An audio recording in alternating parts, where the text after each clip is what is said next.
திருமந்திரத்தின் பாடல் 51 முதல் 112 வரை வரும் 6 முக்கிய சொற்களை பார்ப்போம். முதல் சொல் வேதம். வேதம் என்றால் அறிவு. 4 வேதங்கள் உள்ளன. ரிக், யஜுர், சாம, அதர்வ. வேதம் சிவனின் மூச்சு. ஆகமம் சிவனின் வாக்கு. இரண்டும் சிவனிடமிருந்து வந்தவையே. இரண்டாவது சொல் சித்தர். சித்தி பெற்றவர் சித்தர். திருமூலர் 18 சித்தர்களில் ஒருவர். நந்தி அருளால் சித்தரானார். யோகமும் ஞானமும் சேர்ந்தால் சித்தர். மூன்றாவது சொல் குரு பரம்பரை. குரு வழித்தொடர் என்று பொருள். சிவன் நந்திக்கு கற்பித்தார். நந்தி சனகாதியருக்கு கற்பித்தார்.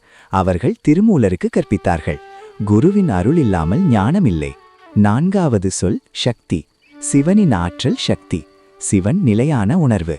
சக்தி செயல்படும் ஆற்றல். சிவனும் சக்தியும் ஒன்றே. இருவரும் பிரிக்க முடியாதவர்கள். ஐந்தாவது சொல் தத்துவம். தத் என்றால் அது. துவம் என்றால் தன்மை. பிரபஞ்சத்தின் 36 அடிப்படை கூறுகள் தத்துவங்கள். சிவம், சக்தி, நாதம், பிந்து என்று தொடங்கி 36. இவற்றை அறிந்தால் முக்தி. ஆறாவது சொல் மும்மூர்த்தி. 3 பெரும் தெய்வங்கள். பிரம்மா படைப்பு, விஷ்ணு காத்தல், சிவன் அழித்தல் மற்றும் அருளல். மூவரும் சிவனிடமிருந்து வந்தவர்கள்.